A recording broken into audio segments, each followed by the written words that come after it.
আমি শুরুতে দেখতে পাচ্ছি যে প্রশ্নটি সেটি হলো, একজন লিখেছেন, নানার মৃত্যুর পর তার জানাজায় অনেক মানুষ হাজির হয়েছিলেন। লোকে এখনও বলাবলি করে অমুকের জানাজায় ফেরেশতারাও পড়েছে। আমার জানার বিষয় হলো, কোনো মানুষের জানাজা কি ফেরেশতারা পড়ে? আর জানাজা লোক বেশি হওয়া কি লোকটি জান্নাতি হওয়ার আলামত? প্রিয় দর্শক, আপনার প্রশ্নের উত্তর হলো, জানাজায় ফেরেশতারাও কখনো কখনো উপস্থিত হয়। এটি প্রিয় নবী সাল্লাল্লাহু আলাইহি ওয়াসাল্লাম থেকে একটি হাদিস বর্ণিত হয়েছে। যে হাদিসটি সূরা নাসাইতে বর্ণিত হয়েছে, সেই হাদিসের আলোকে বোঝা যায় এবং প্রমাণিত হয়। হাদিসটি সাহাবা রাদিয়াল্লাহু তাআলা বর্ণনা করেছেন যে নবী করিম সাল্লাল্লাহু আলাইহি ওয়াসাল্লাম একটি জানাজায় যাওয়ার সময় তাকে যখন বাহনে চড়তে বলা হলো, তিনি অস্বীকার করলেন এবং জানাজা পড়ে ফেরার সময় তিনি বাহনে ঠিকই চড়লেন। যখন তাকে জিজ্ঞাসা করা হলো যে আপনি প্রথমে বাহনে কেন চড়তে চাননি, তিনি তখন বললেন, এই জানাজা বিপুল পরিমাণ ফেরেশতারা উপস্থিত হয়েছেন এবং সমস্ত শূন্য জায়গাগুলো ফেরেশতায় পরিপূর্ণ ছিল, এই জন্য আমি বাহনে চড়তে চাইনি।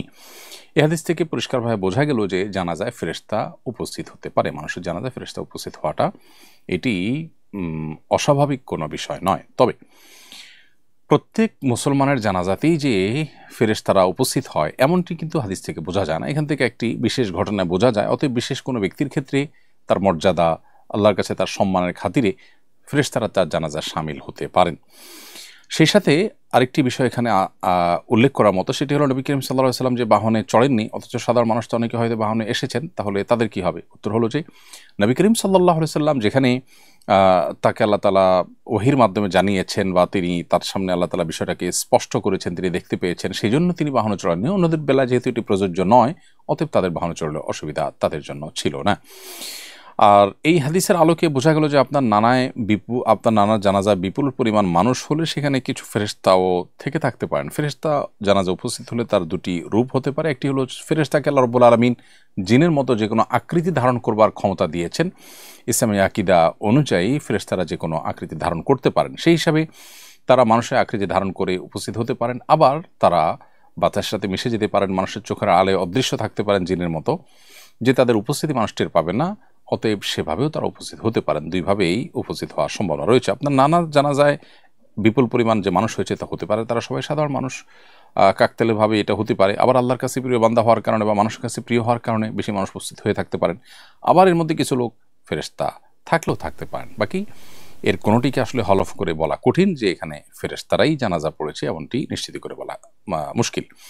তবে জানাজায় মানুষ বেশি হলে এটি জান্নাতি হওয়ার আলামত, এইভাবে হাদিসে না আসলেও তবে এটি ভালো লক্ষণ হিসেবে হাদিসে উল্লেখ হয়েছে, যেটি সুনানে মুসনাদে আহমদে বর্ণিত হয়েছে। আমাদের আয়েশা রাদিয়াল্লাহু তাআলা বর্ণনা করেছেন যে নবী করিম সাল্লাল্লাহু আলাইহি ওয়াসাল্লাম ইরশাদ করেছেন, মা মিন মাইয়্যিতিন ইউসাল্লা আলাইহি উম্মাতুম মিনান নাস। কোন মানুষের জানাজা যদি অনেক মানুষ পড়ে, সে যুগে 100 মানুষ উপস্থিত হওয়াটা অনেক বিরল ব্যাপার ছিল, কারণ 100 মানুষের সমাগমটাও একটা এলাকাতে, একটা জনপদে অনেক বড় বিষয় ছিল।